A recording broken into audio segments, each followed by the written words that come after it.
Bienvenidos a todos. Estamos muy emocionados por esto. La verdad que es una oportunidad genial de poder conectarnos con gente que está en un montón de lugares para hablar un poquito de data, que no siempre se nos da la posibilidad. Generalmente hablamos con gente que estamos físicamente juntos o que vienen a nuestros cursos o que vamos nosotros a dar una charla en alguna organización. Y esto me parece que es genial y puede ser el primero de varios. Así que gracias y bienvenidos. Bueno, primero presentarnos. Diego está por ahí, Martín y yo. Somos los tres fundadores de Rocking Data. Arrancamos con Rocking Data hace casi 3 años y estamos haciendo proyectos muy interesantes de Machine Learning, de ciencia de datos en general, que ahora vamos a ir comentando en un montón de empresas geniales acá en Argentina y en algunos en otros países. Empresas como Mercado Libre, gente del Banco Itaú, que está que por ahí los vi, como Quilmes, como Natura, de diferentes industrias, haciendo siempre proyectos de análisis avanzado de datos, que vamos a ir comentando durante la jornada de hoy, esos conceptos que suelen dar duda o que tenemos curiosidad sobre eso. La idea es ir charlándolo durante toda la jornada. Y el primero de esos conceptos es un concepto que es bastante nuevo, creo yo, o digamos, no es algo muy mencionado, y es este data literacy. El data literacy es la alfabetización en datos, que básicamente es aprender a hablar el idioma de los datos. ¿Y por qué creemos que es importante esto? Bueno, está a la vista que la inteligencia artificial, que el Big Data, que la ciencia de datos son algunos de los conceptos que más se vienen mencionando, y obviamente eso pasa no porque están de moda, algunos pensarán que sí, pero en general pasa porque se está encontrando nuevos usos que hacen que las organizaciones estén recontrapotenciadas como nunca en la historia pasó. Que viejos problemas que se tenían se empiecen a encontrar soluciones usando estas técnicas. Y la verdad que hay un montón de oportunidades en esto. Vamos a charlar después de la diversidad de los equipos que suele haber, de cómo entrenarse para esto, de cuáles son los perfiles que suelen participar en este tipo de proyectos. Nosotros en Rocking Data tenemos como una cuestión que decidimos desde el principio, tener miradas diferentes, puntos de vista distintos, y eso muchas veces está relacionado con lo que uno estudió antes, ¿no? O con los trabajos que tuvo antes.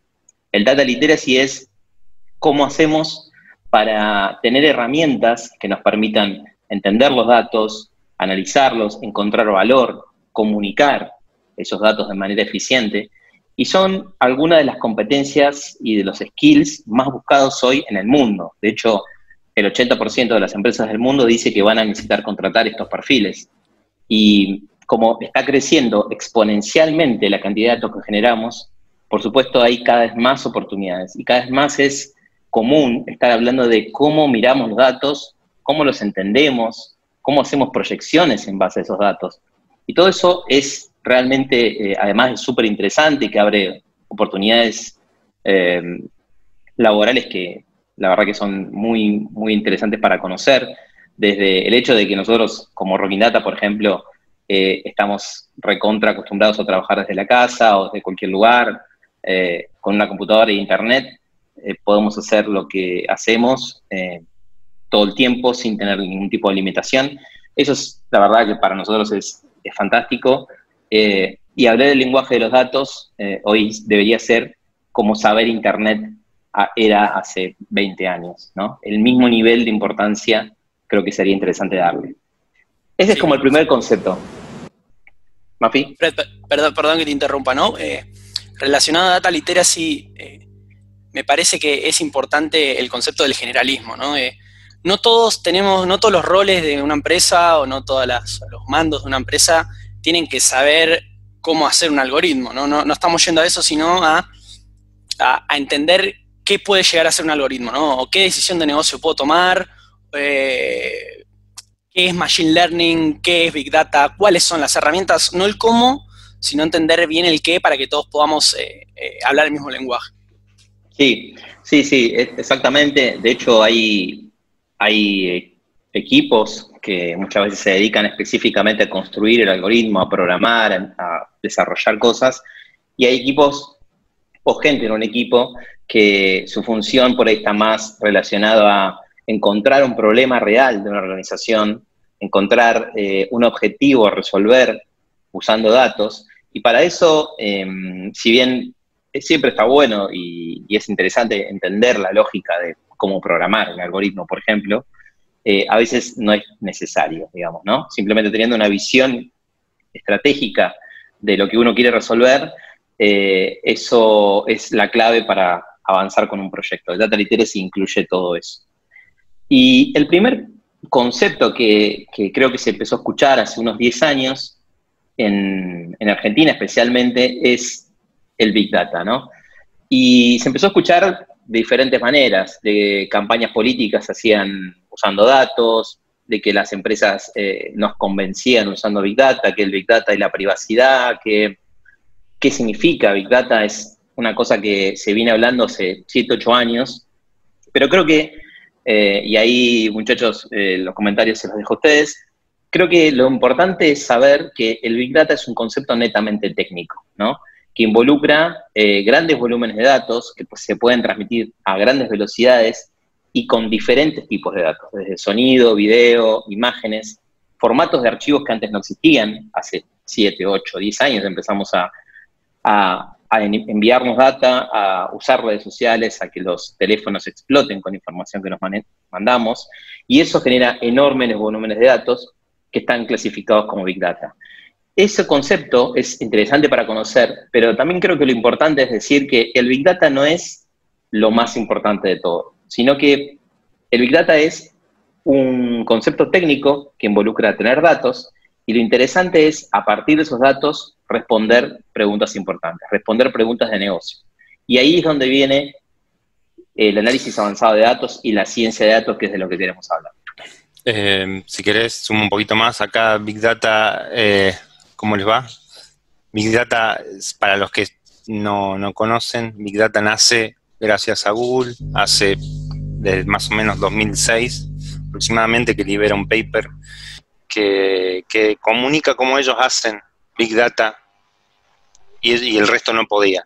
Entonces un muchacho de Yahoo, el difunto Yahoo, leyó ese paper y dijo, bueno, yo puedo hacer un software que haga algo parecido, y desarrolló la primera plataforma popular de Big Data.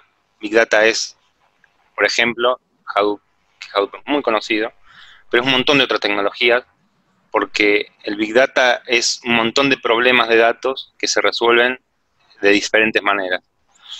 Hay millones de charlas y presentaciones hablando de datos que hablan del volumen, de la variedad y de la velocidad, y trata de englobar todas esas cosas en un solo concepto. Es el nombre marketinero, pero permítanme usar la palabra marketinero para decir que gestionar cuando tenemos mucha velocidad o mucha cantidad o mucha diferencia, por ejemplo, si hablamos de videos y también hablamos de tablas de Excel y también hablamos de mensajes de voz, todo se está englobando en un solo lugar, y analizarlo, como bien dice Freddy, con Analytics es usar Big Data. Sí, Cordy, ahí permíteme sumarte algo más, que es por qué nace el Big Data, ¿no? Como bien decías, surge hace varios años, Google lanza el primer paper, pero la razón por la cual surge Big Data, y acá abro debate, ¿no? Como abro hilo.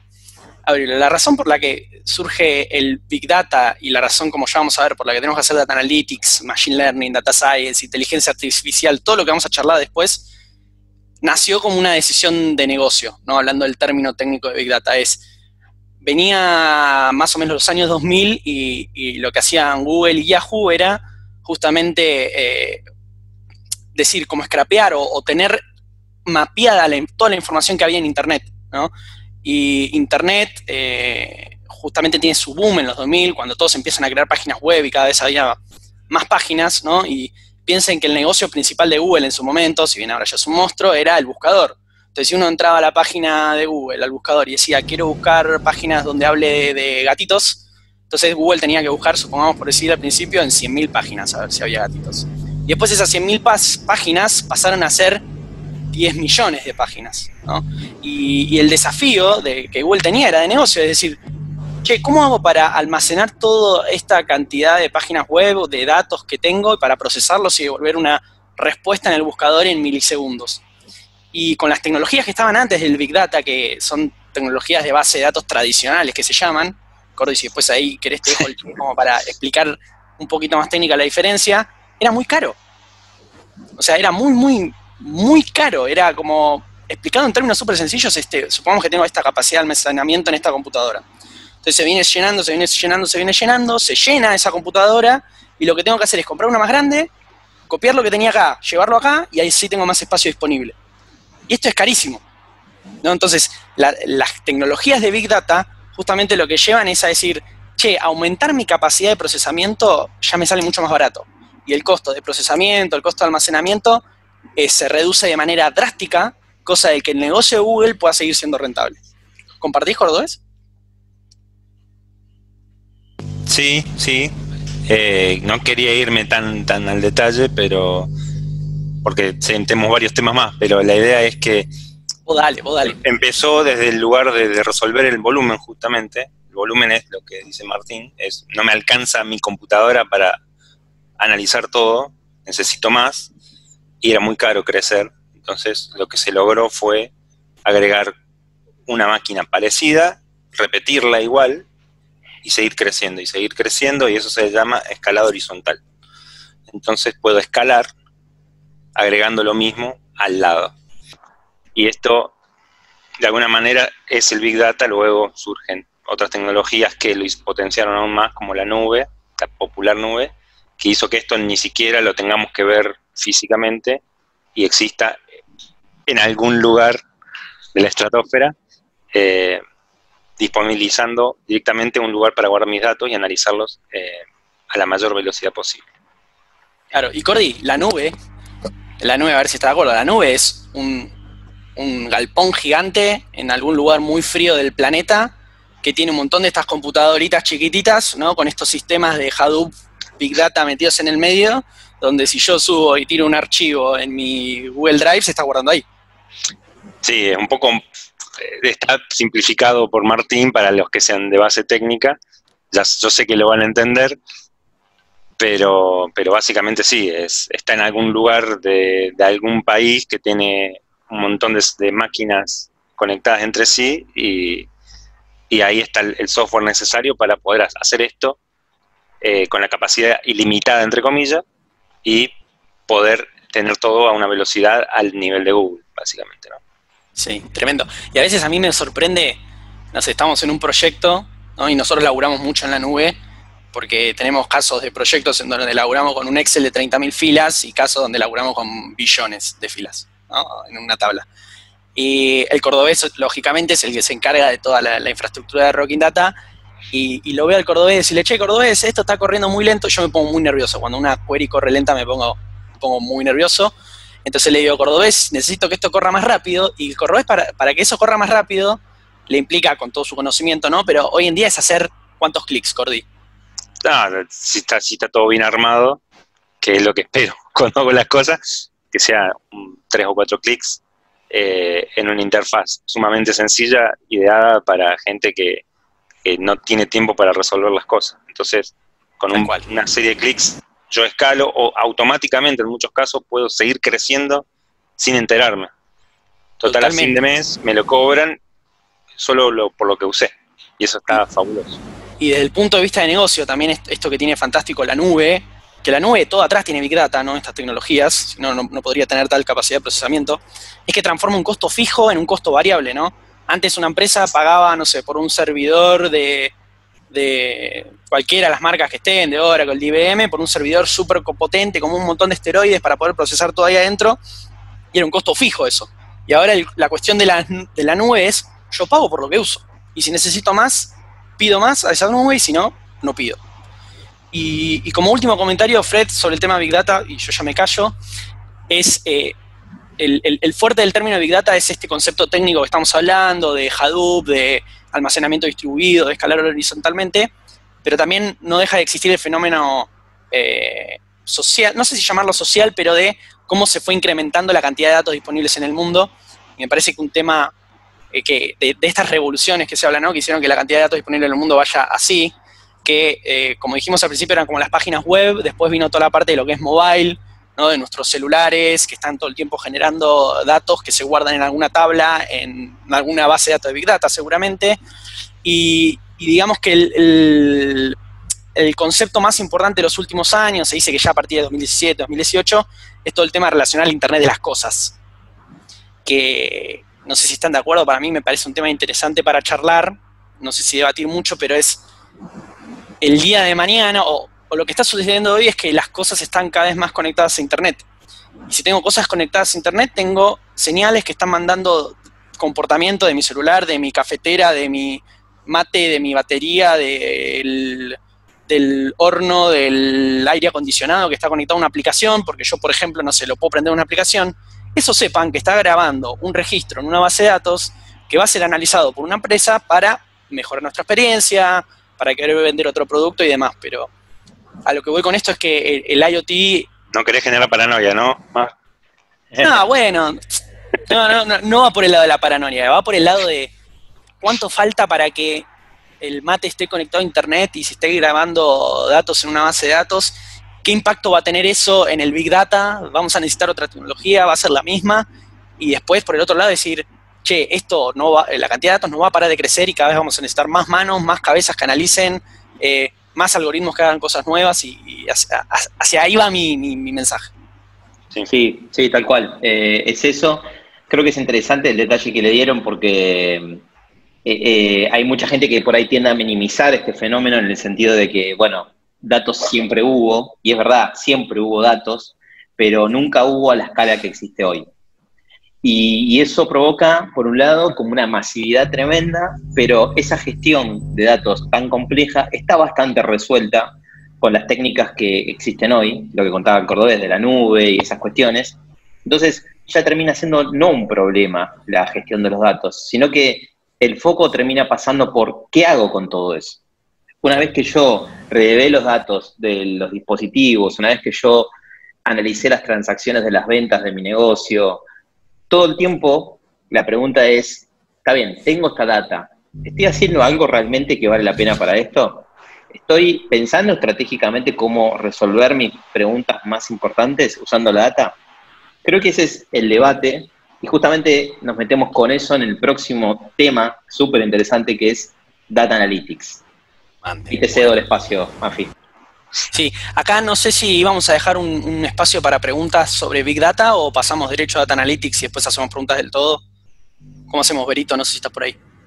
Creo que un poquito de la motivación de Data Analytics, perdón, Vero, es que Big Data no existe sin Data Analytics y creo que hay que disparar Data Analytics para que se surjan nuevas preguntas, me parece, y ahí sí abramos el juego. Totalmente. Dale. Berito, ¿qué hacemos? ¿Seguimos? Por supuesto, muchachos, como bueno, prefieran. Si hay preguntas por ahí para responder sobre Big Data, estaría bueno charlarlas ahora. Por ahora en el chat no pusieron nada los chicos. Bueno, listo. Seguimos adelante. Si hay alguna pregunta de Big Data, métanla y debatimos. Bueno, Data Analytics. Primero, hacemos una aclaración que nosotros separamos. Esta es nuestra visión sobre lo que engloba el concepto de Data Analytics y lo que engloba el concepto de Data Science. Esos son como los dos conceptos que nosotros nos parecen correctos para separar la disciplina de análisis de datos y análisis avanzado de datos, por decirlo así. Esta categorización que hacemos nosotros no es taxativa, no es 100% rígida, pero sí tiene sus claras diferencias y eso es lo que queremos contarles hoy. Y si alguien tiene alguna otra opinión, también está bueno escucharla. Bien, primero, Data Analytics. Data Analytics hace años que se vienen haciendo y me atrevo a decir de que surgió la estadística que se viene haciendo Data Analytics, ¿no? a su manera. La definición del libro de Data Analytics lo que dice es que es una disciplina dedicada a examinar datos con el propósito de extraer conclusiones para la toma de decisiones. Y esto es lo que veníamos apuntalando un poco y me parece que es lo más importante de toda la temática data. Toda la temática data, lo importante es sacar conclusiones para asistir la toma de decisiones. Esa debería ser como la premisa 1, ¿no? Si no, ¿y por qué vamos a esto? Porque hay veces que mismo a nosotros nos pasa, o a mí me ha pasado, de hacer análisis que creíamos que estaban re buenos, de usar técnicas estadísticas súper complejas, o armar un modelo de redes neuronales, ¿no? Y a veces perdemos el foco principal, que es tomar una decisión de negocio para generar valor. Y acá me pongo a debatir un poco el tema de valor.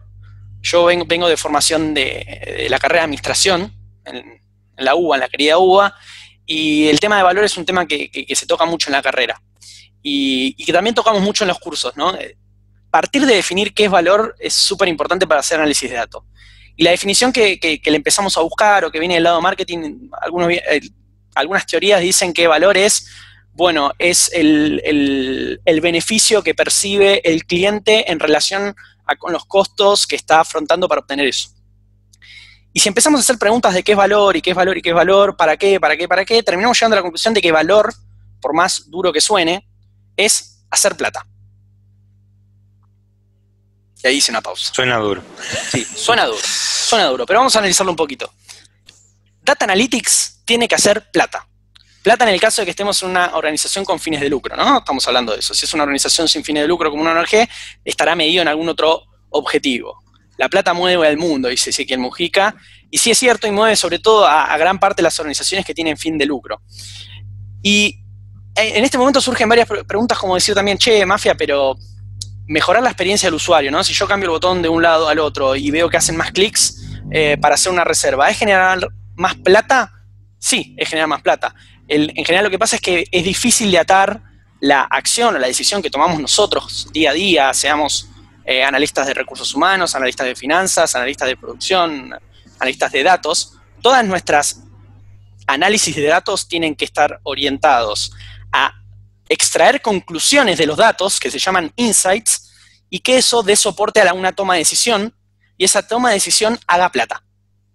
Esa sería como la cadena completa de cómo llego del dato, que está en su estado bruto, cómo paso al insight, que del dato al insight paso haciendo análisis de datos. Ahora vamos a charlar un poquito cómo vamos a pasar del data al insight, y del insight tengo que pasar a la acción. Porque de nuevo, me ha pasado también un montón de veces, hice análisis recontra largo, no sé, me llevaron 3-4 días enteros, meta Excel, SQL, una PPT que está todo alineado y demás, y cuando uno muestra el insight al tomador de decisión, no toma ninguna decisión, ¿sí? No tomar ninguna decisión también es tomar una decisión, ¿no? Eso es cierto. Pero digamos que si con nuestro análisis no llegamos a fomentar una toma de decisión que genere valor, ese análisis en general no sirvió. Y esto es algo que en general nos perdemos, nos perdemos los analistas de datos a la hora de enfocar qué análisis vamos a hacer, qué pregunta de negocio vamos a responder, y debería ser nuestra base cero, ¿no? Ponernos a pensar, bueno, ¿qué decisiones tiene que tomar el negocio? De las decisiones más importantes, ¿cuáles puedo responder con datos? ¿Sí? La pregunta de negocio que genere más valor tiene que ser la manera de priorizar los análisis que vamos a hacer. Y en general partimos al revés, o partimos de los datos y queremos hacer un análisis súper cool o súper complejo y no nos enfocamos tanto en esto. Y como para seguir, esa es como la introducción, ¿no? del fundamento de Data Analytics y de Data Science también. Ahora, yendo a Data Analytics y la separación con Data Science, nos gusta dividirlo en cuáles son las preguntas de negocio que solemos responder. En realidad, no las preguntas de negocio a nivel detalle, sino a nivel genérico. La primera pregunta de negocio que estamos más acostumbrados a responder es darnos vuelta y responder qué pasó, ¿no? Bajamos un reporte de algún sistema o nos metemos en una base de datos y decimos, bueno, cayeron las ventas del producto vasos. Bien, eso es responder qué pasó. Ahora, la siguiente pregunta que debemos empezar a responder más con Data Analytics es entender por qué pasó. Y esta es la diferencia entre hacer un análisis descriptivo, que describe una cosa que ya pasó antes, y hacer un análisis de diagnóstico, que intenta entender por qué pasó. ¿Y cómo podemos hacer para empezar a responder por qué pasó?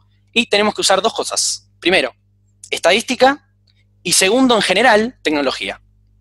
Y hablando de las herramientas estadísticas y las herramientas tecnológicas, che, ¿me estoy yendo mucho, Fred, Cordy? ¿Estoy volando? No, está bien, está bien.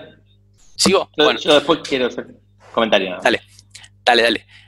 Cierro con este tema de las herramientas tecnológicas. ¿Cómo hacemos para empezar a hacer diagnósticos para generar valor? Por el lado de las herramientas estadísticas, las más útiles y que todos más o menos conocemos, es cuestión de refrescarlas nomás, las que más utilizamos como Rocking Data, ¿no? También porque nos dedicamos a responder preguntas de negocio como estas, y a veces no es hacer un modelo complejo, sino nos ha pasado en empresas hacer una correlación en un Excel.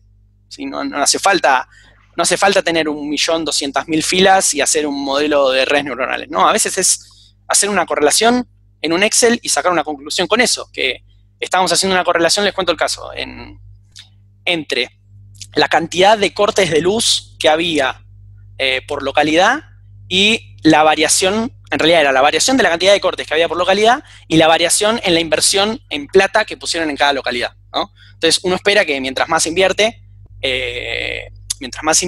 menores cortes, ¿sí? Una correlación negativa.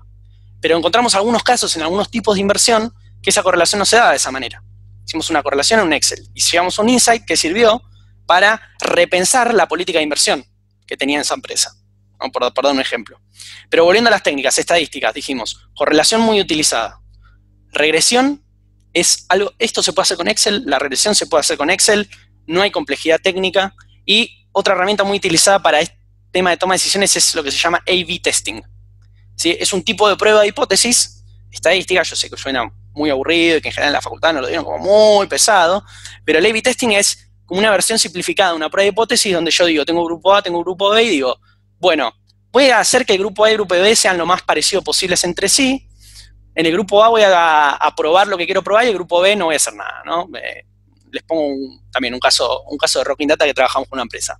Por ejemplo, tenían la hipótesis de que si aumentaban la frecuencia de visita que tenían los vendedores a sus clientes, si en vez de ir una vez por semana iban 2 veces por semana, esos clientes les iban a comprar más, ¿no? Entonces dijeron, bueno, ¿cuánto? Y acá viene la parte estadística que se llama inferencial, ¿no? Como para hacer una muestra y sobre esa muestra sacar conclusiones sobre todo. Entonces, selecciono una muestra de clientes que sea representativa total, otra muestra de clientes, a una le aumento la frecuencia de visita, la voy a visitar 2 veces y a otra la dejo como está. Dejo correr un poquito el experimento, lo que se llama, dejo correr 3 meses de venta, pasaron los 3 meses, me fijo para atrás y digo, bueno, el grupo A, que aumenté la frecuencia de visita, incrementó 25% las ventas, el grupo B incrementó 10%, ¿no? Eso es lo que se llama A/B testing. Y estas 3 herramientas estadísticas, y le sumo una más, la estadística descriptiva, que son conceptos también que los recontra manejamos, pero que nos cuesta usarlos en el día a día. Y estoy hablando de la media, que es el promedio, la mediana, estoy hablando del desvío estándar, estoy hablando de percentiles, de deciles y de cuartiles. ¿Sí? Como para eso, todo eso está englobado dentro de lo que es estadística descriptiva y son cosas que, de nuevo, nos ayudan a sacar insights de los datos, ¿sí? Dejar de ver solamente el promedio, dejar de usar solamente tablas dinámicas y ver el porcentaje que representa sobre cada una, de ir un pasito más adelante. Y cierro con la parte tecnológica muy brevemente, que relacionadas a Data Analytics, las 2 tecnologías más importantes a mi criterio, podemos debatirlo también Cordobés, es, por un lado, el lenguaje de programación que se llama SQL, que si bien es un lenguaje bastante sencillo, y lo que te permite es consultar datos y hacer como si fuera una tabla dinámica que hacemos en Excel, pero la programamos consultando directo a la base de datos. Eso me da el poder de tener acceso a todos los datos y me da el poder de procesar muchos datos. No se muere como Excel, que se vive muriendo Excel, básicamente. Amo Excel, aguante Excel, la herramienta de BI más utilizada del mundo, aguante. Pero hay que saber usarlo Excel porque es tan flexible que lleva mucho error también. Entonces, cuando uno está haciendo una query en SQL, está programando en SQL, queda todo registrado. En Excel no queda todo registrado y después nos pasan cosas como que me pasó a mí. Hago un análisis, a los 3 meses me piden hacer de nuevo un análisis y me olvidé cómo lo había hecho. No lo puedo repetir. O lo quiero repetir con los mismos datos y me da distinto, ¿no? Entonces, Excel hay que saber usarlo. Hay que usarlo con metodología.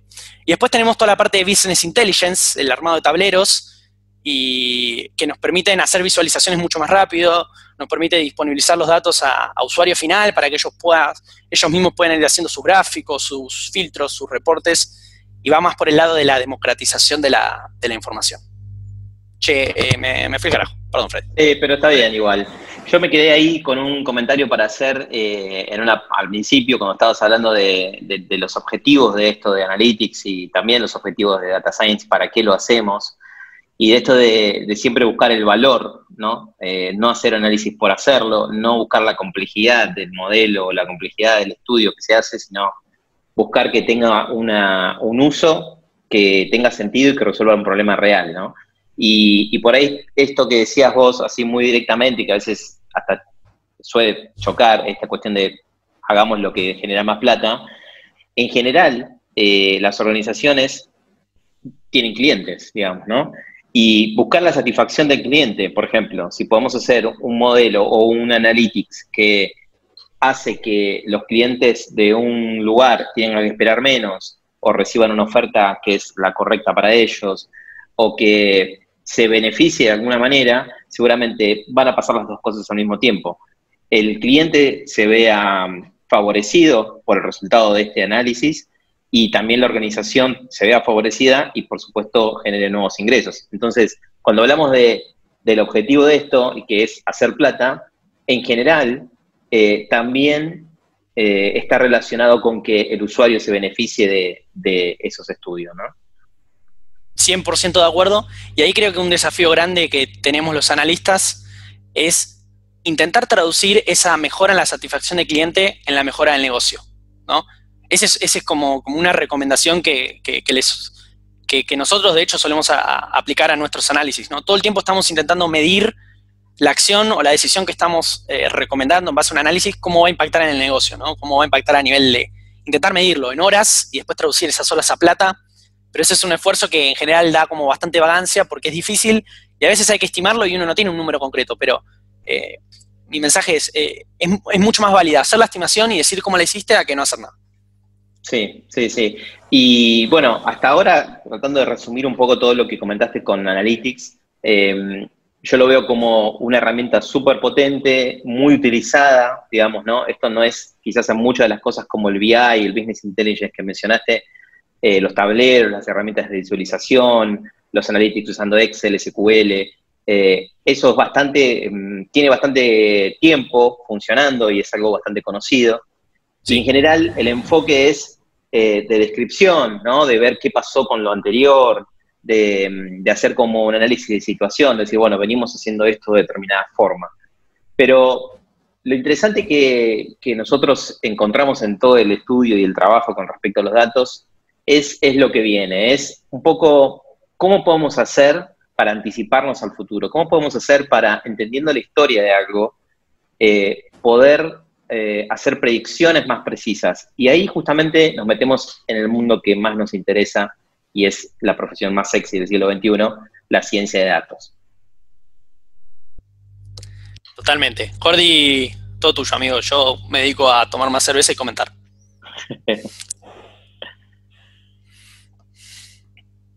El Jordi está con la cerveza. ¿Estás muteado, Gordo? No. No se te escucha. Bueno, no importa. Bueno, arranco a hablar, ya fue. Dale. A ver, Gordo, si estás ahí. Camila, ¿Qué dice? Camila y estuve por ahí. No, muteate porque no se escucha. Métele vos. Bueno, arranco. Distinto de Data Analytics dijimos el concepto de Data Science. Data Science, en realidad, es un concepto más amplio que Data Analytics. ¿Ahí estás, Cordobés? Sí, ahora sí, perdón. Una polémica que había quedado picando y la vi en el chat era si era Power BI o Tableau. No abrieron mucho juego, pero para que lo vean que lo escuchamos. Ahí está la grieta, ¿no? Y hay un poquito una grieta ahí.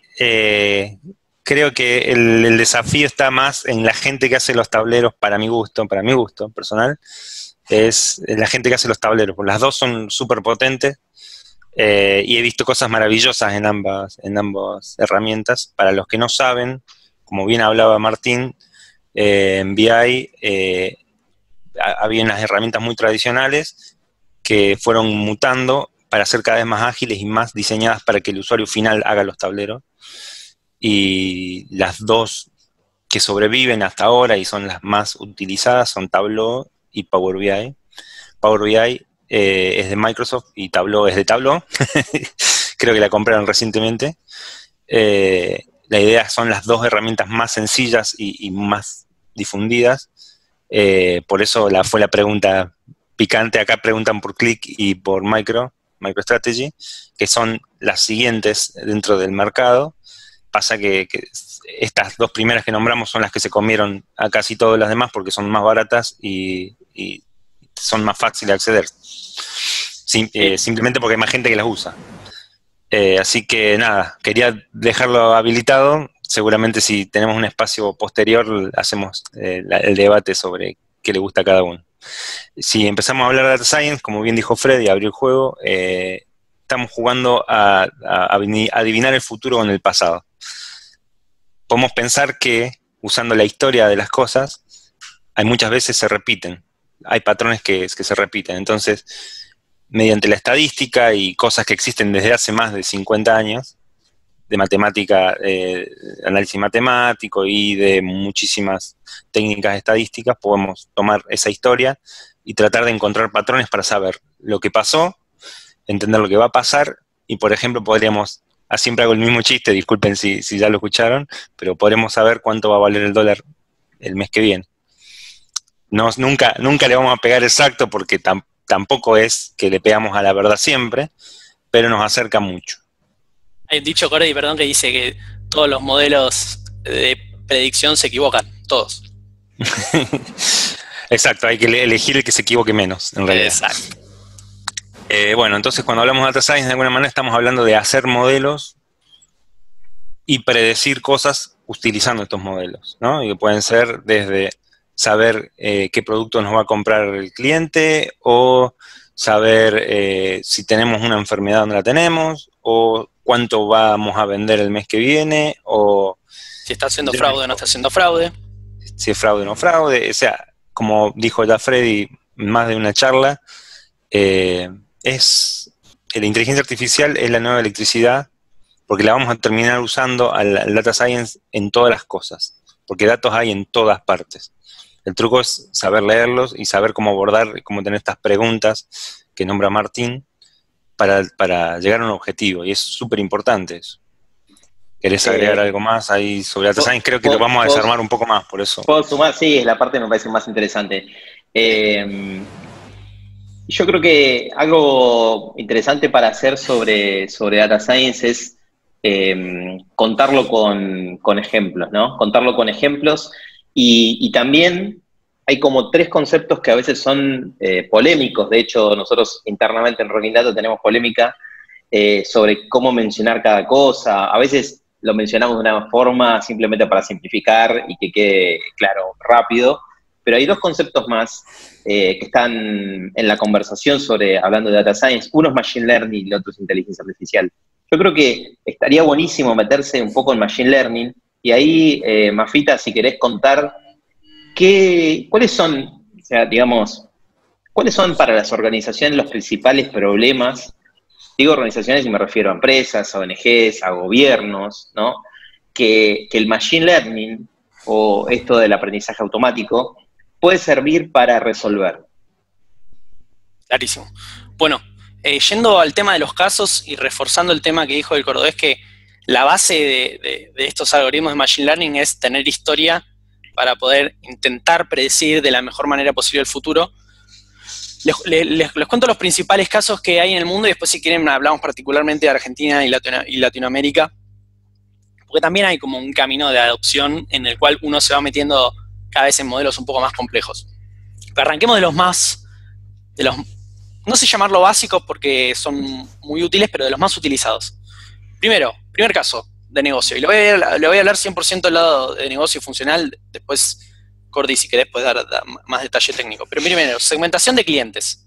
Ahí la pregunta de negocio sería, ¿cuáles son los distintos segmentos de clientes que tengo hoy o que tuve? ¿No? Pero son clientes que yo ya tengo o tuve, tengo una masa gigante de mis clientes y quiero empezar a detectar, bajo la premisa de que mis clientes no son todos iguales, quiero empezar a detectar grupos de clientes que comparten determinadas características. Y todo esto lo voy a estar haciendo para el objetivo de empezar a tomar decisiones o acciones personalizadas, ¿sí? Voy a mandar un mail sacando un nuevo producto, y ¿qué hago? ¿Se lo voy a mandar a toda la base de mis 100.000 clientes o se lo voy a mandar a 20.000 clientes porque sé que se caracterizan porque viven en tal lado, previamente me compraron tal producto, tienen tal edad, tienen tal nivel socioeconómico y todas las variables que pueda uno tener de sus clientes, ¿no? Entonces, digamos que el primer paso para tomar acciones, y sobre todo de marketing, pero también se aplica a clustering, perdón, esta de segmentación se llama un algoritmo de clustering. Se pueden aplicar segmentaciones no solo a clientes, se pueden aplicar segmentaciones a proveedores, se pueden aplicar segmentaciones como nos ha pasado a médicos, se puede aplicar segmentaciones a clientes, pero no teniendo en cuenta toda la información que tengo, sino clientes que ingresaron a mi portal web, ¿no? Por ejemplo. Y ese sería el primer caso que nos parece que está muy piola para arrancar con Machine Learning. Yendo un poquito más técnico, este algoritmo no se encarga de predecir, sino se encarga de describir. Esos son las dos grandes familias de algoritmos. Tenés algoritmos que se llaman supervisados y no supervisados. Supervisado intenta predecir algo. ¿Cuánto va a valer esto mañana? Y el no supervisado lo que hace es te dice, che, veo a todos tus clientes, encontré que estos se parecen entre sí, estos así y estos así. Ese primer caso. ¿Estamos bien, Fred, con eso? Sí, para mí bien. A mí me gusta hacer esta conexión, fíjate lo que hablábamos hace rato del beneficio para el cliente y el beneficio para la organización, ¿no? Cuando vos tenés una gran masa de clientes en una organización, como pasa con muchas empresas, es difícil entender las particularidades de los grupos que la integran, ¿no? Entonces, si vos le hablás como un solo grupo, por supuesto que hay una cierta lejanía que se provoca. Si nosotros pudiéramos tener grupos segmentados automáticamente por un algoritmo de Machine Learning, vamos a tener la posibilidad de generar, por ejemplo, campañas mucho más personalizadas para esos grupos. Correcto. Y para simplificar, podríamos decir que el impacto que va a ser súper positivo para la empresa, en el sentido de que al hablarle de forma más directa, le vas a llegar con el mensaje correcto, por el canal correcto, en el momento correcto, con la oferta correcta. Por lo tanto, la posibilidad de que el cliente elija lo que vos le estás enviando es mucho más alta. Entonces, hay casos de venta de productos que aumentan 30, 40% después de haber hecho un proyecto de segmentación. Y por otro lado, para el lado de los clientes, es importante saber que existe lo que se llama política de contactabilidad, que deberían ser una serie de reglas que ejecuta una empresa a la hora de cuántos mails te manda, si te manda SMS, si te manda llamado, teléfono, carta. Digamos, esa a veces que nos abruman con tanta información no nos gusta. Y de parte del cliente, que te llegue por el canal que vos es el que vos preferís, y no te envíen 500 mails con oferta, te envíen uno, pero con esa oferta que a vos tiene mucho sentido que te llegue. Fíjense el impacto doble de un proyecto así, y esto es de lo que hablamos de hacer más dinero y beneficiar la experiencia del cliente.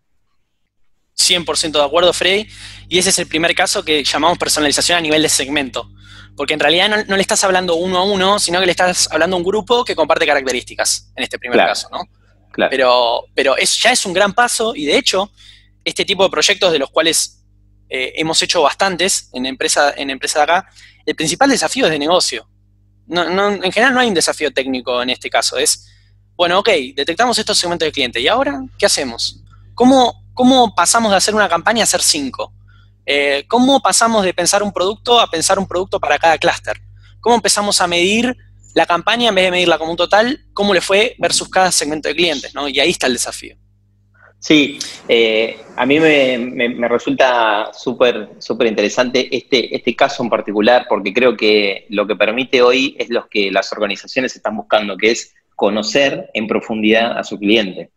Muchas veces nos pasa que hay gente que no entiende bien cuál es su audiencia, y un proyecto de estos te sirve como para decir, bueno, se comportan de tal manera, se mueven por tales lugares, las preferencias que tienen son estos, me compran en tales horarios, en tales sedes, hasta tanto gastan, los primeros días del mes gastan en X cantidad y los otros días gastan otro, son buenos pagadores, malos pagadores. O sea, esa data que está dando vuelta en las organizaciones, que también puede ser enriquecida con otras fuentes externas, ¿no? Como pueden ser fuentes abiertas de Open Data en los portales de gobierno de ciudad, de nación, bueno, como Censo, como datos de la API de Google, o sea, un montón de fuentes de datos pueden ayudar a enriquecer estos modelos que se pueden crear, por ejemplo, en el caso de segmentación. Totalmente. ¿Querés contar otro casito? Dale, cuento otro casito relacionado también a personalización. Después tenemos, para hacer personalización a nivel de cliente y no a nivel de segmento, el algoritmo o el caso de negocio que se suele llamar es un motor de recomendación. Y acá se nos van a venir a la cabeza los grandes motores de recomendación que tiene Netflix, que tiene Spotify. Les voy a contar una intimidad, soy fanático de la recomendación semanal de Spotify. Espero el lunes para poder poner y reproducir la lista semanal de Spotify que me armó para mí. Y me encanta porque es mi manera de conocer nuevas bandas, ¿no? Entonces, y aparte te mezcla un poquito, ¿viste? Es lo que tienen los recomendadores, ¿no? Son proyectos un poco más complejos del punto de vista técnico, del punto de vista de Machine Learning, ¿no? Pero es decir, bueno, Martín Maffioli es parecido a Freddy Vivas porque viven en la misma zona, están en la misma edad, escuchan los mismos géneros musicales, los dos escuchan mucho Pink Floyd, ¿no? Y decir, bueno, Martín escuchó la canción A y B y Freddy escuchó la B y la C. Entonces, a Martín le voy a escuchar la canción C, que escuchó Freddy y Martín no, y viceversa, ¿no? Y todas estas lógicas que están metidas en el medio, detrás de un montón de recomendaciones, están espectaculares, y son proyectos que ahí sí uno está haciendo personalización a nivel de cliente, y digo, este producto es el que más se ajusta a vos, Martín, en base a tu historial de compra, en base a quién sos vos y en base a quién sos parecido. Sí, ahí, Mafi, esto es un proyecto un tipo de proyectos que a mí me encantan, porque mucho se habla de un concepto que por ahí leyeron y escucharon los que están en este grupo, es sobre la transformación digital, ¿no? Y la transformación digital, ¿qué es la transformación digital, no? Creo que para mí una de las formas de explicarlo es tomar las prácticas de los grandes monstruos digitales, tomar esas buenas prácticas de cómo hacen las cosas y bajarlas o traerlas a las organizaciones tradicionales, ¿no? Entonces, creo que este es un clarísimo ejemplo, porque Spotify no lo hace porque es cool, lo hace porque el 80% de la gente escucha las recomendaciones que genera. Netflix hace lo mismo, los sistemas de recomendación de Netflix funcionan. Hay un gran porcentaje de personas que miran las recomendaciones que hace Netflix, y eso hace que la gente siga metida dentro de la plataforma, no se vaya. Y por supuesto que eso también impacta positivamente en la organización, porque al seguir buscando contenido, están ahorrando dinero en fidelizar a ese cliente. En vez de invertir, se dice que Netflix ahorró $500 billones en los últimos años en estrategia de fidelización, porque la gente sigue metiéndose en la plataforma, y el buen funcionamiento y la precisión de la recomendación hacen que no tenga que ir a buscar otra plataforma de ese usuario. Entonces, ahí, Fred, sí, no sé si me dejas. Te dejo, amigo. Hace unos años Netflix liberó un concurso al público que pagaba $1 millón si lograban mejorar su sistema de recomendación. Literalmente hicieron eso, hicieron un concurso para que le mejoren el sistema de recomendación de Netflix, porque ellos consideraban que todavía no era lo suficientemente bueno. De hecho, surgió un algoritmo de recomendación nuevo gracias a ese concurso. Lo pueden buscar en internet, está en todos lados, y es muy conocido.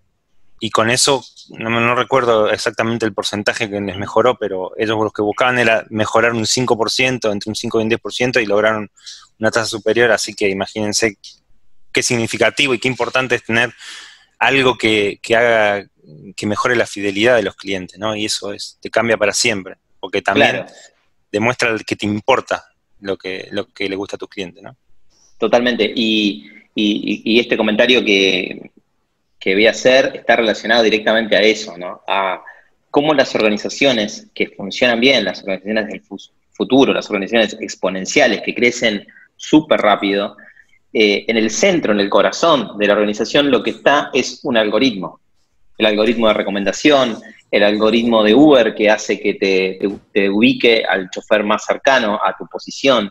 El diferencial de esas organizaciones pasa a ser 100% un algoritmo de Machine Learning, o en algunos casos, y ahí te doy el pie, Cordobés, de inteligencia artificial. Sí, hay una charla que siempre tenemos y nos arma debate entre nosotros, y la inteligencia artificial, muchos piensan y la confunden con Machine Learning, porque la inteligencia artificial es un concepto mucho más generalista que el Machine Learning. La inteligencia artificial es, de acuerdo a la ciencia, es un montón de cosas, pero es algo que engloba a todas las cosas posteriores. Inteligencia artificial puede ser un producto que toma una decisión automáticamente, por ejemplo, de acuerdo a la historia de riego de una planta, podría activar el riego de agua si falta cierta cantidad de humedad. y podemos pensar que es inteligente, o una aspiradora que no choca con las paredes, va limpiando hasta que termina de limpiar el piso, pero no deja de ser una aspiradora que se mueve dentro de mi casa. O sea, hay ciertas cosas que son inteligencia artificial y sin embargo no tienen algoritmos haciendo cosas inteligentes. Hay algo de domótica, como dicen acá en el comentario. Hay ciertas cosas que podríamos pensar que son inteligencia artificial y son mucho más simples que ciertos algoritmos de Machine Learning. El Machine Learning es un subsector dentro de la inteligencia artificial. Entonces, la inteligencia artificial existe desde, más o menos, no sé, siempre doy el mismo ejemplo, pero creo que está buenísimo. Los que vieron la película El código Enigma. El código Enigma, gracias, Martín. De Turing. Que cuentan la vida de Turing. Peliculón. Y se dice que ahí empezó, si bien hay otros casos en la antigüedad, y podemos ponernos a discutirlo, pero se dice que ahí empieza la inteligencia artificial como práctica, y eso no era más que una máquina que trataba de romper un código. Después se fue desarmando y volviéndose otras cosas, y a partir del momento que podemos empezar a guardar historia masivamente, que es con las bases de datos, empieza el Machine Learning per se, que es empezar a usar estadística para analizar esa historia. Y está buenísimo también entender eso, porque cuando nos hablan de inteligencia artificial, a veces no es un robot que va a conquistar el mundo porque lo entiende todo y lo sabe todo, sino que simplemente puede ser una máquina o quizá una especie de regla de decisión que toma la decisión automáticamente. Sí, totalmente. Y no sé si me permiten relacionar el término inteligencia artificial a lo que es Deep Learning también. ¿Qué creen? Claro. Sí, Deep Learning también, perdón, ahí Martín sumo, el Deep Learning es una subrama dentro del Machine Learning, justo por eso la palabra de Learning, que agarra uno de los algoritmos de Machine Learning y lo potencia, y justamente el Deep Learning se basa en que usa un aprendizaje profundo, que es lo que llaman aprendizaje profundo, con técnicas de Machine Learning, una en particular que quizá nombremos más adelante, que es redes neuronales.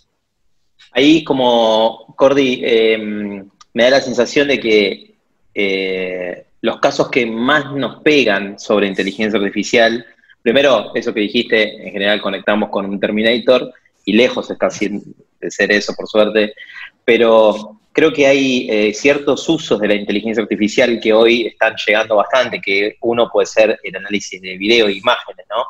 ¿Querés contar algo sobre eso? ¿Cómo funciona así en un minuto? En un minuto, lo voy a hacer súper cortito. La idea es, las redes neuronales lo que tratan de hacer es reducir cualquier tipo de dato a numéricos, a números, a una red enorme de números, y lo que hace eso es pasar por muchas etapas diferentes que van haciendo cálculos sobre ese conjunto de datos para decirnos al final, por ejemplo, que en una imagen hay un gatito. Yo tengo que darle muchísimas imágenes con gatitos adentro para que ese algoritmo entienda que ahí hay gatos. Les doy un ejemplo. Resulta que hay un producto de Google que se llama Google Brain, que es una inteligencia artificial que ellos quieren hacer, una inteligencia artificial que entienda todo. Obviamente le faltan muchísimos años para lograr eso, pero le dieron todos los videos que había en YouTube y lo que lograron fue que detecte cuando había gatitos. Eso fue todo su gran logro de Google Brain, que era un cerebro, o sea, lo que querían era simular un cerebro de humano, y lo único que pudieron aprender fue cuando había gatitos y cuando no en un video. Bueno, eso nos deja tranquilos, ¿no? Con que el Skynet no está llegando. Skynet no está llegando todavía. Sí. Por ahí una pequeña aclaración para que quede claro el concepto de algoritmo y que hablemos de varios algoritmos. Cuando vimos Machine Learning, dijimos, es un algoritmo es como un programita, una serie de pasos, que lo que hacen es, uno le da de comer data histórica, ¿sí? Y con esa data histórica pueden predecir lo que va a pasar. Esa es la definición más básica. Esto que está en el medio de acá, que es un algoritmo, hay varios algoritmos en realidad. Y el algoritmo no es que se hace desde cero y empezamos a programar la fórmula estadística matemática, sino que ya están diseñados y están empaquetados, ¿no? Entonces hay un algoritmo que se llama, por ejemplo, bueno, la regresión es un algoritmo, árboles de decisión, vecinos más cercanos, XGBoost, bueno, hay un montón de nombres más técnicos. Son varios pasos que aprenden de la historia para predecir el futuro. Y hay Random Forest, gracias. Y hay varios pasos distintos para aprender la historia para predecir el futuro. Uno de esos es redes neuronales, que es lo que contó el cordobés hoy. Una manera de aprender del pasado para predecir el futuro es con redes neuronales. Y las redes neuronales muy complejas, por eso se llama deep, porque son como, en realidad se organizan en capas. Son profundas porque tienen muchas capas, una tras de la otra, y eso le da la profundidad que va a hablar Martín. Perdón. Exactamente. No, y era para cerrar. Eso es deep learning, y ese algoritmo resultó muy bueno para realizar tareas de análisis de imágenes, de análisis de videos, como decía el cordobés. Así que la inteligencia artificial que hoy se habla en el mundo de los datos está asociada a este tipo de algoritmo que es muy bueno para analizar videos, fotos, etc. Y hay una charla que siempre tengo con diferentes alumnos o con colegas que dicen, bueno, pero si las redes neuronales son lo mejor que hay, ¿por qué no lo usamos en todo? Porque justamente a veces el mejor modelo es el más simple, y hay algoritmos que son mucho más sencillos, más fáciles de explicar y que puedo reproducir con menos recursos y que no necesitan una red neural con muchísima infraestructura y muchísimos datos, porque también ese es el otro tema, las redes neurales necesitan muchos datos. Y hay un tema más, perdón, no tan nerd. Dale. Las redes neuronales son como una caja negra, que uno mete los datos, devuelve una producción y no sabe cosas importantes en general en un proyecto, como cuál es la variable que mejor poder de predicción tiene. Cosa que los clientes, por ejemplo, nos piden mucho, o que pueden llevar a insights más del lado del negocio, ¿no? Hay algoritmos como los árboles de decisión que vos lo terminaste de correr y te dice, mira, la variable que mejor me sirvió para intentar predecir si el cliente se va a dar de baja o no se va a dar de baja es la antigüedad, o es la cantidad de llamados que realizó el call center en los últimos 3 meses. Esos insights a uno le permiten gestionar, ¿no? Y decir, bueno, voy a atacar esta variable en pos de reducir la cantidad de clientes abandonadores. Ahí lo primero que pienso es, ¿hay que ser un cerebrito nerd como ustedes para trabajar en un equipo de datos? Qué buena pregunta. Cuando decís ustedes, tratá de ser más específico porque hay mucha gente. Como ustedes dos, Martín y Diego. Yo creo que es algo que mucha gente nos pregunta y por eso lo traemos acá a la conversación. ¿Qué hay que estudiar? ¿Qué hay que saber? ¿Qué rol podés tener dentro de un equipo de ciencia de datos o cómo ser parte de un team que trabaja con datos, ¿no? Voy a decir lo que pienso yo y después ustedes vayan con lo que quieran. Lo primero es que, en general, este tipo de proyectos son bastante complejos y bastante poco determinados o especificados, ¿no? Es como que hay como cierta incertidumbre que aprender a manejar y creo que una de las cosas más importantes a tener en cuenta en este tipo de equipos es la diversidad de miradas, ¿no? La diversidad de miradas, la capacidad de colaborar, la capacidad de trabajar en equipo, las ganas de aprender cosas nuevas todo el tiempo, de ser flexibles a la hora de... Estamos por ahí los que venimos de ingeniería, acostumbrados, si trabajamos en construir software, a tener una cosa súper determinada de esto es el requerimiento, hay que hacer exactamente esto. Y creo que en este tipo de proyectos no es tan así. No sé qué opinan ustedes, pero me parece que esos son algunos como skills, diría más soft, a considerar a la hora de poder trabajar en un equipo de data. Y lo otro es qué roles o qué carreras, quiero decir, qué carreras son las que te preparan mejor para trabajar en esto. Bueno, en Rocking Data tenemos un poco de todo, desde gente que estudia administración, con marketing, ingeniería, filosofía. Es súper diverso, todos gente que fue después a hacer maestrías en ciencia de datos, o la están haciendo ahora. Pero entonces, creo que todavía no hay una definición del rol exactamente, ¿no? Como que estamos en el camino a generar ese perfil. Sí, 100% de acuerdo, Fred, con eso. Y también no hay un único perfil, ¿no? Para encarar un proyecto de Machine Learning, por ejemplo. Difícilmente existe ese científico de datos que hoy en día está como tan valorado y que el científico de datos, es muy difícil encontrar un científico de datos que sepa hacer algoritmos que tengan buen poder de predicción, procesar los datos previos con otro lenguaje como para poder llegar con las variables necesarias y traerlas de distintos lugares, y que pueda pensar un problema de negocio desde el punto de vista de negocio que pueda generar valor y que pueda generar un beneficio a la organización. Ese perfil yo creo que no existe. En algún momento decían que era un unicornio, justamente por esto. Claro. Porque los recursos humanos estaban buscando gente que sepa todo eso, todo lo que hacía falta saber, y no pasaba. Creo que ya es historia antigua, y se terminaron dando cuenta de esto, que lo mejor que te puede pasar a un equipo es que sea un polirrubro, que tengas desde gente que estudia lenguas y entiende de lenguaje natural, a personas que estudiaron filosofía y entienden cómo se comporta la mente humana de alguna manera, algunos psicólogos, muchos de ciencias blandas y también de ciencias duras, y también es muy divertido eso porque genera una conjunción de formas de pensamiento que enriquecen mucho el análisis, ¿no? Sí, y lo conecto un poco con un mensaje que acabo de leer, que me envasa a Vero por Cucaracha. Nicolás está preguntando qué opinamos sobre Elon Musk y esta cuestión de definir leyes para regular la inteligencia artificial. Creo que también está justamente conectado con la diversidad de visiones, y como está en una etapa para mí la ciencia de datos y la inteligencia artificial recontra verde, o sea, está arrancando con todo recién ahora en los últimos años, creo que también es un desafío que el equipo tenga la capacidad de tener esa visión de ética moral también para decir, bueno, este es el approach que voy a hacer, estas son las precauciones de privacidad de la información, de esta forma lo vamos a trabajar. Si bien hay reglamentaciones que están surgiendo y hay nuevas que van a tener que surgir, sin duda van a tener que surgir, también es un ejercicio de todos los días pensar cuál es nuestra posición y tener bien claro hasta dónde se llega y qué cosas se hacen y qué cosas no. Si me preguntan a mí, puedo opinar que sí hace falta definir reglamentaciones a la hora de crear inteligencia artificial. También, pero ahí es muy importante lo que dijiste, que hay que tratar de evitar el sesgo. Justamente si le pones leyes, quizás estés fomentando el sesgo. El sesgo es que dentro del mismo algoritmo estés siendo racista indirectamente con el sexo femenino o el sexo masculino, o con alguna raza. Y eso es muy difícil porque uno no ve con una ley potencialmente todo lo que va a pasar después. Las leyes tratan generalmente de ser iguales para todos, y a veces el algoritmo aprende lo que aprende de los datos que tiene.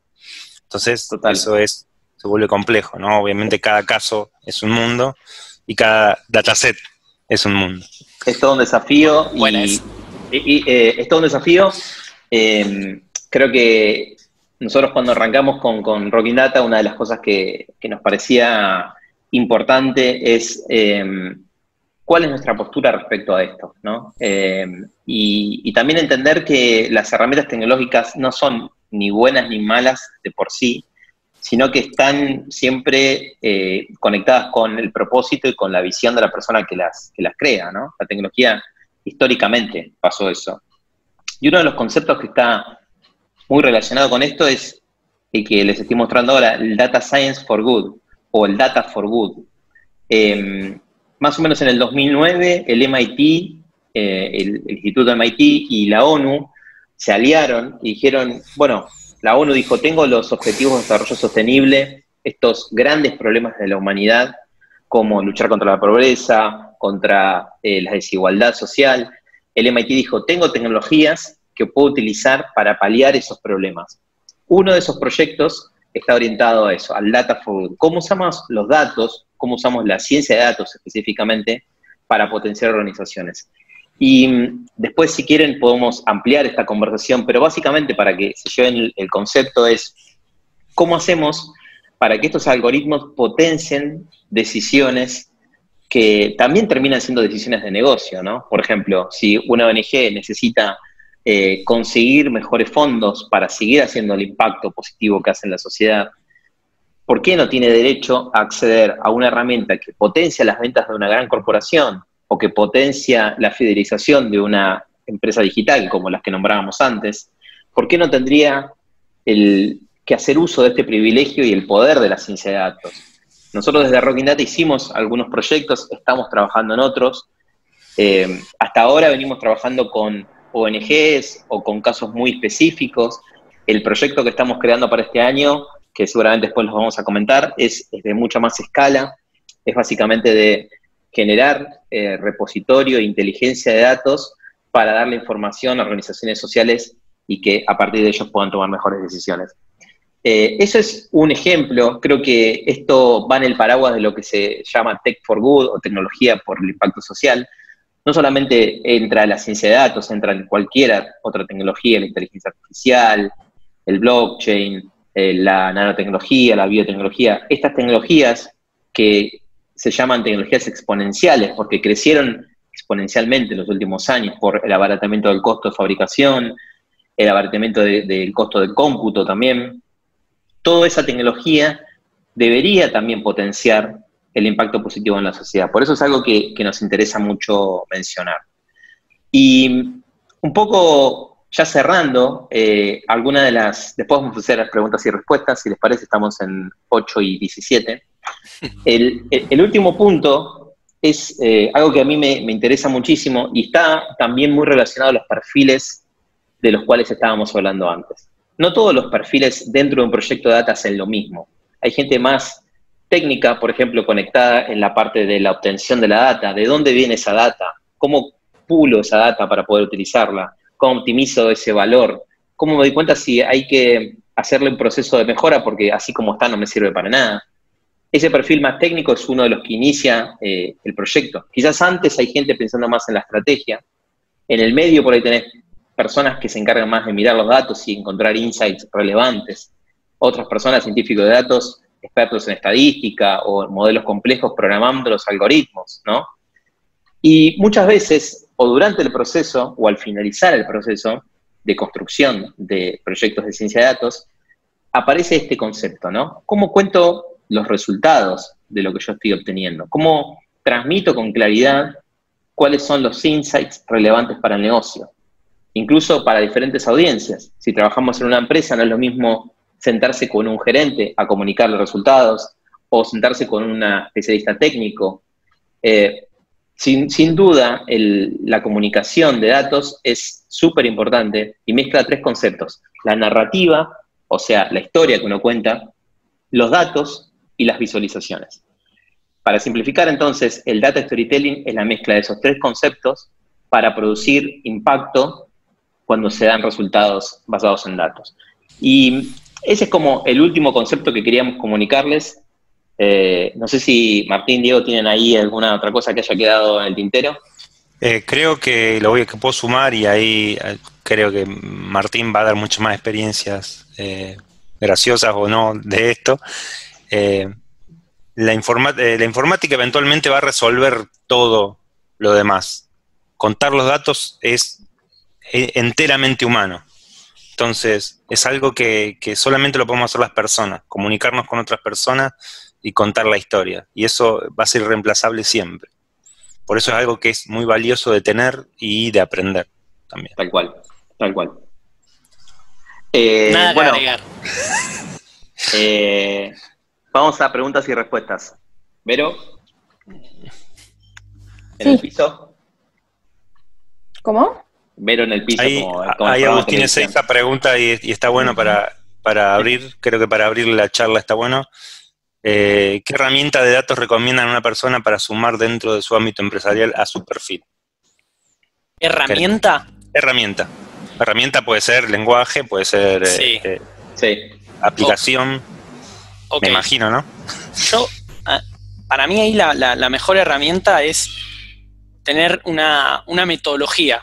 Ya sé que suena medio como que no suma, pero creo que enfocarse en qué análisis tienen que hacer para generar valor es lo más importante, ser prolijos, y la herramienta más básica y más utilizada en el mundo para hacer análisis de datos es Excel. Así que si supongamos que alguien está en cero, que no conoce Excel, yo le diría, y bueno, arranquen por Excel. Excel para el procesamiento de datos y PowerPoint para la visualización de datos. Supongamos que ya saben eso, yo creo que el siguiente nivel es aprender SQL como lenguaje de programación y aprender cualquier herramienta de BI, de las que hablamos. Power BI, MicroStrategy, Qlik, Google Data Studio, Clipfolio, Looker, hay un montón. son todas muy parecidas. O sea, la realidad es que usar una herramienta u otra no te va a hacer hacer plata, ¿sí? Es un concepto de visualización que podrá ser un poco más bonito, un poco menos bonito. Eso es importante, ya lo sé, pero con que estén cualquiera de las dos va. Y una vez que tengan cubierto SQL y BI, yo recién ahí me metería con R y Python, que son los dos lenguajes de programación de Machine Learning, y son los dos lenguajes donde están todos estos algoritmos como en paquetes que uno se los baja y dice, bueno, quiero usar redes neuronales. Pum. No es tan fácil como hacer pum pum, ¿no? Obviamente, pero me parece que ese sería el camino. No sé qué opinas, Cordobés. Sí, comparto bastante, pero creo que el storytelling estaría a un nivel casi, te diría, de SQL. Sí, porque... en el primero te lo pondría, ¿eh? En esto de cuando ya empezás a usar PowerPoint, cuando estás haciendo una presentación adelante de alguien para persuadir una decisión de negocio, Data Storytelling lo tenés que saber. Y Data Storytelling te sirve ya para hacer un PowerPoint, para diseñar un tablero o para diseñar la visualización del algoritmo, de no sé, dónde se va a mostrar la recomendación del producto y cómo. Bien. Chicos, sumo otra pregunta que acabo de ver que Tomás hizo, que creo que está muy buena, porque es, ¿para qué le sirve todo esto que hablaron a un emprendedor? Y esto yo lo redoblo un poco, y es, ¿esto pertenece a un solo rubro? ¿O esto lo puedes aplicar si tienes una empresa grande y tenés recursos? ¿O un emprendedor o un freelance también lo puede aplicar en su trabajo? Muy buena pregunta. Arranco yo con lo que pienso. Creo que lo primero, y sí, o sea, mi respuesta rápida es sí, un emprendedor debería pensar en datos, digamos. Y esto tiene un nombre que se llama tomar decisiones en base a datos o ser data driven, digamos, ¿no? Que básicamente tenés el mundo de las decisiones intuitivas, desde el estómago, me imagino que tengo que hacer esto, al mundo de la toma de decisiones basadas en datos. Que la toma de decisiones basadas en datos básicamente es mirar y entender la información que tenés antes de tomar una decisión. ¿Y eso va a darte la solución 100% segura a todo? No siempre, pero en general baja mucho el riesgo y te da mucho más sustento para tomar una decisión. Entonces, para un emprendedor es recontra clave. ¿Por qué? Porque tenemos como menos posibilidades de equivocarnos, ¿no? Entonces, y las pymes también. Seguramente no van a tener por ahí las capacidades ni de equipo, ni tecnológicas, y a veces presupuestarias, pero siempre que arranques un proyecto, para mí es muy importante pensar cuáles son los datos que tengo que relevar, cuáles son los datos necesarios hoy para tener sobre mi cliente, sobre las transacciones que hago, sobre la operatoria general del proyecto. Tener esos datos mapeados, lo que sería, podríamos decir, un modelo de datos, puede servir para proyectar hacia dónde quiero ir, o qué valor más voy a sumarle a mi cliente en función de esos datos en el futuro. Por ejemplo, ¿qué insights o recomendaciones le quiero dar? Capaz que yo al principio del proyecto no lo puedo hacer, pero sí, si yo considero cuál es la información relevante para relevar y almacenar, puedo a futuro empezar a accionar estas tecnologías para dar ese fruto nuevo y esa información, ese conocimiento nuevo a nuestros clientes. Yo 100% de acuerdo y agrego que no hace falta tener presupuesto para empezar a responder preguntas data-driven. No hace falta, porque simplemente con tener Excel y manejar algunos temas estadísticos repasados de la Facu, uno ya puede empezar a hacer data-driven. Y me sumo a lo que dice Freddy, que a veces, o sea, partimos de las decisiones que hay que tomar que generan valor. Voy a buscar los datos y a veces no los van a tener. Bueno, aprovechen para levantar la mano en sus empresas o en su propia empresa en caso de ser emprendedor y empezar a registrarlos. Algo que quiero sumar ahí y va ligado a otra pregunta que hicieron un poquito más acá, es muchas veces nuestra empresa tiene una bocha, voy a decir bocha, perdón la palabra, de Excels o de planillas o cosas sueltas por ahí y a veces gestionar eso es muy difícil y se ha madurado mucho sobre eso y siempre hablamos en muchas charlas, en muchos clientes, sobre la madurez del dato. Hay empresas que tienen que llevar adelante un ciclo de madurez para llegar a un punto donde pueden llegar al mejor machine learning, a los algoritmos más locos, más fancy que hay disponibles. Pero hay muchísimas cosas en el medio que se pueden ir haciendo para agregar data science a nuestros procesos. Hay que pasar del Excel a una base de datos donde todo se gestione desde ahí. En algunos casos, si tenemos la capacidad y el dinero suficiente, ir a un data lake. El data lake no deja de ser el lago donde tengo todos mis datos, que es Big Data. De alguna manera, Big Data, cuando tengo mis datos durmiendo ahí, cuando el dato está durmiendo, como si estuviera tranquilo un flujo de agua, se llama data lake. Entonces ahí la diferencia contra una base de datos es que ahí tengo cualquier cosa. Y cuando digo cualquier cosa, tengo videos, llamados de mis clientes, chats en mi página web, todos los registros históricos de mi página, todos los formularios que hice completar en alguna encuesta, todo está ahí y lo puedo analizar. A veces no tengo esa capacidad y no me corta las alas para llegar y hacer data science con un poquito, como bien cuenta Martín. Tengo una pregunta más que me parece que está buena. Tengo dos que vi. Una es de Maxi Nieva, dice que me parece que, por lo menos a mí me parece que se la deben estar haciendo muchos. Dicen, ¿cómo hago para que un cliente o un director de mi empresa, es otra persona, pero creo que apunta a lo mismo? ¿Cómo hago para explicar fácilmente cuál es la clave de por qué este tema agrega valor, ¿no? ¿Cómo hacemos para explicarlo? Es bastante difícil. Como toda innovación, es algo que lleva tiempo evangelizar, digamos, ¿no? Explicar, contar. Creo que si alguien no entiende algo, es difícil que lo compre. Compre en el sentido no solamente de pagar, sino que diga, bueno, esto sirve, ¿no? Hasta que no lo entiendan es difícil eso. Así como diciéndolo muy rápido, yo creo que los factores que hacen interesante probar este tipo de proyectos es, en una organización, una empresa, ponele, en particular, es entender mejor a los clientes. Eso es súper clave. Entender cómo está compuesta el grupo de clientes que me compra. También ver cómo mejorar la eficiencia de los procesos que yo hago. A veces es automatizar cosas. Algo súper interesante también es encontrar nuevas oportunidades de negocio, que la simple vista de las personas no puede llegar a un entendimiento profundo de los datos. Si tuviéramos la capacidad de mirar todas las transacciones de ventas que hacemos, es casi imposible para las personas. Entonces, el análisis de datos te permite llegar a ese nivel de profundidad. Entonces, podés encontrar oportunidades que capaz que antes era imposible verlas. Y creo que otra clave es, que está medio relacionado a lo anterior, es disminuir el riesgo para tomar decisiones. Cosa súper importante en días como hoy, donde cada tiro que tiramos, cada campaña que hacemos, cada adquisición que hacemos, cada decisión que tomamos de, no sé, abrir una sucursal acá o abrirla allá, o invertir en esto, invertir en lo otro, cada decisión que tomamos es súper importante y por eso este tipo de proyectos te acompañan en ese camino.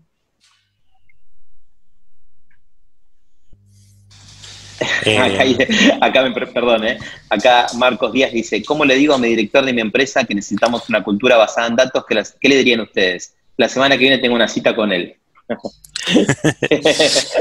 Qué grande. Un poco todo lo que venimos hablando, ¿no? Pero la cultura basada en datos es, creo que las organizaciones del mundo están buscando dos cosas. Solo dos cosas. Todas las empresas del mundo. Una es ser ágiles, es convertirse en empresas cada vez más ágiles. Y la otra es ser data-driven. Tener datos, tener inteligencia sobre esos datos, generar nuevo conocimiento, ¿no? Porque los insights básicamente son un nuevo conocimiento que te permita accionar y ejecutar mejores decisiones. Básicamente es eso. Hay algo que deslizaron en medio de la charla, en el chat, y que está bueno aclarar y es importante. Todos los modelos son buenos con historia, pero cuando pasan cosas absolutamente imposibles como lo que está pasando ahora, los modelos se rompen. No hay forma de predecir una cuarentena. Entonces mi modelo quizá es lo que está pasando, lo charlábamos hoy temprano con algunos de los chicos de la empresa, era vamos a tener que cancelar este mes y quizá el que viene debido a todo lo que pasó porque la economía se detuvo. Entonces ya no podemos usarla como fuente de verdad, si se quiere, para nuestros análisis. Entonces también va a ser un desafío de ahora en adelante ver también cómo se modifica la economía y cómo se modifican un montón de costumbres que teníamos planificadas, si se quiere, o teníamos proyectadas, y tratar de lograr mejores modelos y modelos que tengan en cuenta incluso estas cosas que son imposibles de predecir probablemente. Sí, y en línea con eso hay una pregunta de Guillermo Kaplan que dice, considerando las circunstancias sanitarias actuales, ¿cómo creen que un adecuado manejo de datos podría serle útil para gobiernos o sistemas de salud?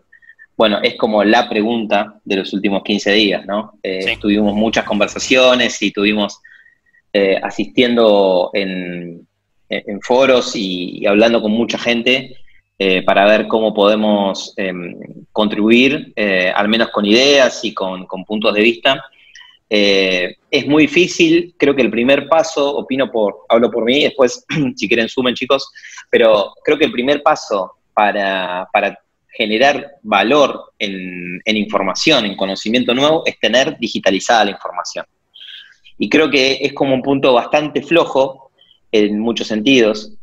Si tuviésemos información, imagínense, de todos los hospitales del país, si tuviésemos la cantidad de camas que tiene cada hospital, si tuviésemos más información respecto a esa cuestión del sistema sanitario, por supuesto, hacer una predicción o hacer mapas o generar optimizaciones, generar forecasting o proyecciones de cosas, sería mucho más sencillo. Pero la realidad es que hoy hay un gap, o sea, hay una ausencia importante de información digital veraz.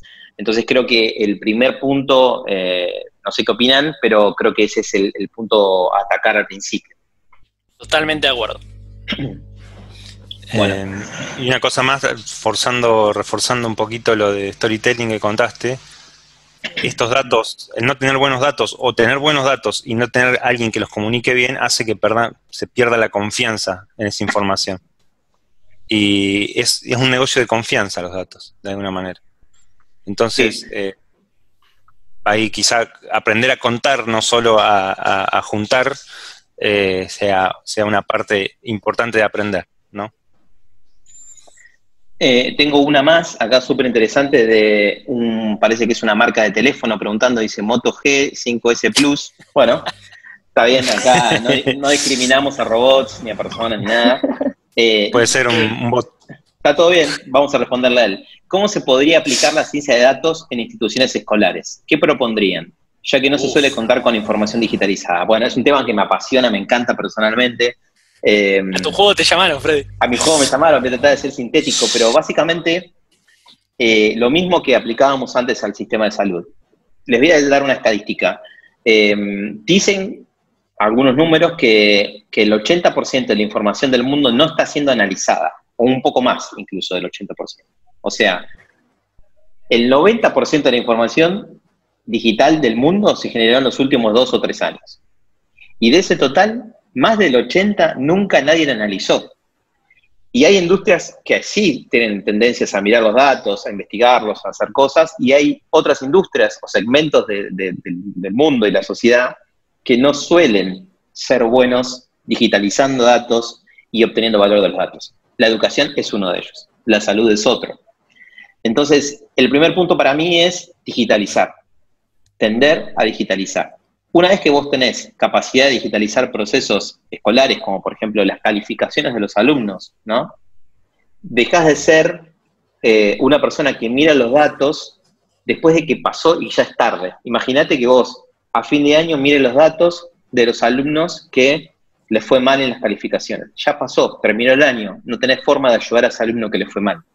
Sin embargo, si pudiéramos tener esa data en tiempo real, podríamos hacer, por ejemplo, tomar decisiones como, bueno, este alumno venía bien y empezó a decaer, generemos un aviso que le envíe al profesor para que el profesor le proponga una reunión y charlar a ver si le pasa algo, si necesitan ayuda. Ese tipo de estrategias de mirar datos y tomar decisiones rápido solo puede funcionar si la información está digitalizada. Y el camino creo que es ese. Bien, creo que hay una cosita más que la podés nombrar por por el hecho del coronavirus y cómo forzó a las empresas a la digitalización. Empresas que no están preparadas, que no tenían nada listo, y cuánto podrían haber resuelto teniendo algunos procesos de analítica de datos más incorporados, ¿no? Sí. Quizá ahí... Sí. Sí, creo que desde el simple hecho de tener la información disponible para trabajar en tu casa, ¿no? Poder acceder a los sistemas, poder acceder a reportes, mirarlos en el teléfono, lo mismo que hacemos con cualquier otra herramienta, poder hacer con las herramientas de trabajo, ¿no? Creo que eso es un paso importante que hay que dar, y creo que toda esta situación que estamos viviendo nos puede ayudar a reflexionar, y espero que las organizaciones empiecen a mirar más eso y digan, bueno, tengo que ir por este camino, me pasó esto en esta situación, tengo que resolver esto y esto, ¿no? Creo que estaría bueno que pase. Sí.